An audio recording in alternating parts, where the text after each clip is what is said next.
circuito. No haremos un recuento de los hechos, ustedes los conocen plenamente y el Código General en sentencias orales autoriza no hacer una, digamos, reminiscencia de lo que fue el litigio. Vamos entonces directamente a los motivos de la decisión, comenzando por el recurso que interpuso la parte demandante, quien disputa exclusivamente el tema de la legitimación en la causa en lo que concierne al contrato de arrendamiento sobre los pisos 2 y 3 del edificio ubicado en la carrera 15, número 1760.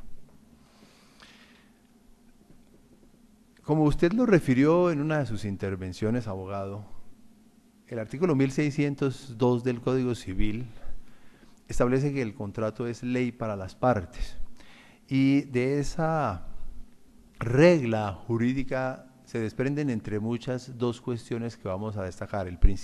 La primera es la sujeción que tienen quienes celebran un negocio jurídico a los términos del respectivo contrato, que solo las vincula a ellas. Y el segundo, la regla de normatividad, que para muchos es principio, en virtud del cual las partes celebrantes son las que quedan atadas por el entramado de las cláusulas, del que además se deriva otro principio, que es el de la relatividad de los contratos. ¿Esto qué implica? Que en materia de procesos de restitución de inmueble arrendado, la legitimación en la causa está dada para quien funge como arrendador en ese negocio jurídico, como demandante, y como demandado para quien tiene la condición de arrendatario. En este caso, revisado el documento que aparece en el expediente, a folios 427 y siguientes, allí respecto de estos dos pisos figura como arrendador el señor Yesid Ramírez Escobar, quien obró en nombre propio, y como arrendatario el señor José Ramón Layton Pardo, razón por la cual, atendidos estos principios de normatividad, de relatividad y la regla prevista en el artículo 1602, lo mismo que las disposiciones especiales del Código Civil sobre el contrato de arrendamiento, es necesario concluir que en relación con este contrato no existe legitimación en la causa respecto de la sociedad Ramescal Hermanos S.N.C., como bien lo concluyó el juez de primer grado. Usted ha señalado que en su condición de propietario él también podría pedir la restitución, pero es que, como usted también lo señaló, él como propietario tiene derechos reales que perfectamente puede ejercer, pero en este caso lo que se ejercen son derechos personales surgidos de un negocio jurídico en el que él específicamente no es parte.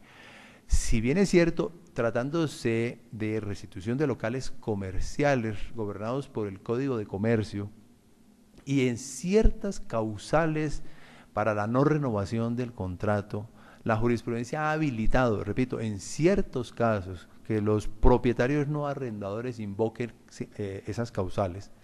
Esta no es la hipótesis, porque lo que usted invocó acá en primer término fue el no pago de las cuotas de administración y de manera subsidiaria el no pago de las rentas. Por lo que reiteramos, desde la perspectiva tanto del Código Civil como del Código de Comercio y por supuesto las normas del Código General que gobiernan la restitución de inmueble arrendado, no es posible concluir que existe legitimación en la sociedad demandante para pedir la devolución de estos dos pisos.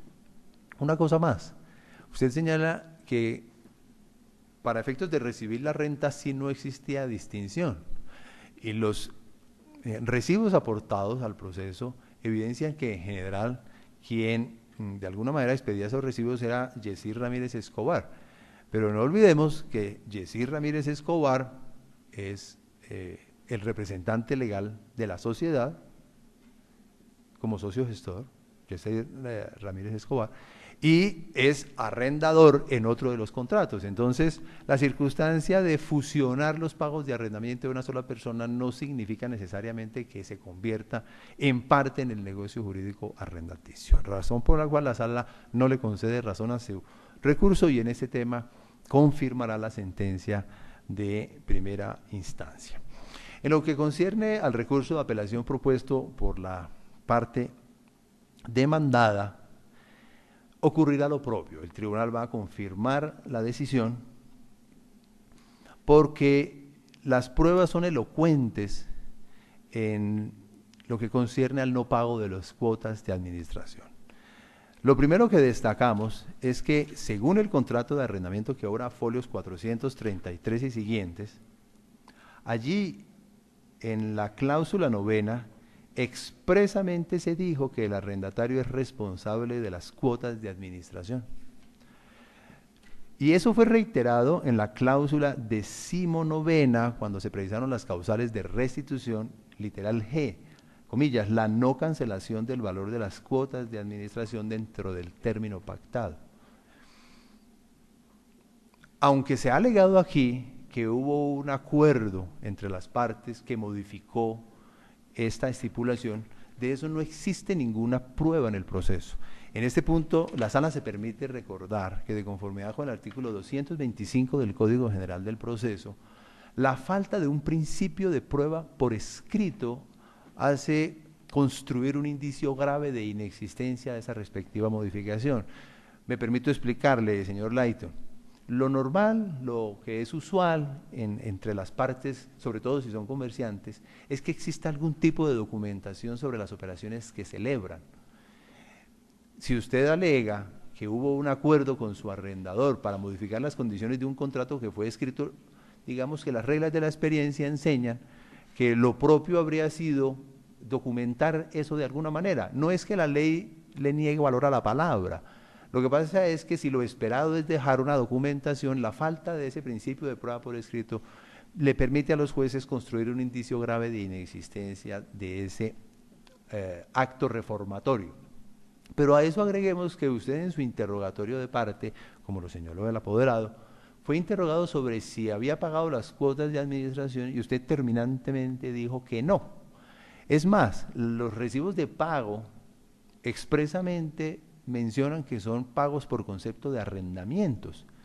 Desde esa perspectiva, el discurso que ustedes han planteado en el sentido, por ejemplo, de que se pagó un canon de 5 millones de pesos y que se terminaron pagando 600 millones de pesos, de alguna manera pasa por alto, por un lado, los incrementos del canon de arrendamiento, y dos, repetimos, que en los respectivos recibos en ningún momento se dejó constancia de que también se estaba solucionando las cuotas de administración. Ahora, sí llama la atención que se hubiese esperado tanto tiempo en hacer la reclamación por el no pago de las cuotas de administración. Indudablemente eso llama la atención.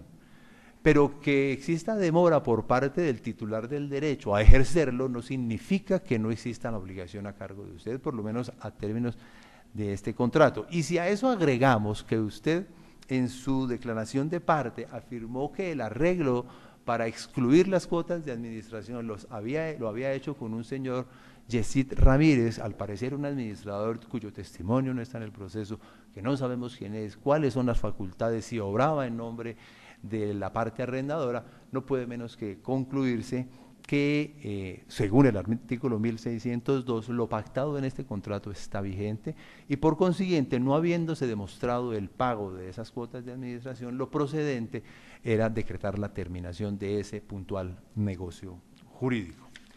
En estas condiciones, la Sala Primera Civil de Decisión del Tribunal Superior de Bogotá, administrando justicia en nombre de la República de Colombia y por autoridad de la ley, confirma la sentencia de 9 de agosto de 2017 proferida por el juez 37 civil del circuito de Bogotá. No se hará condena en costas para ninguna de las partes, dado que ninguno de los recursos prosperó. Oportunamente se devolverá el expediente. La decisión queda notificada en estrados. Señoría, muchas gracias. Sin otro particular, damos por terminada la audiencia.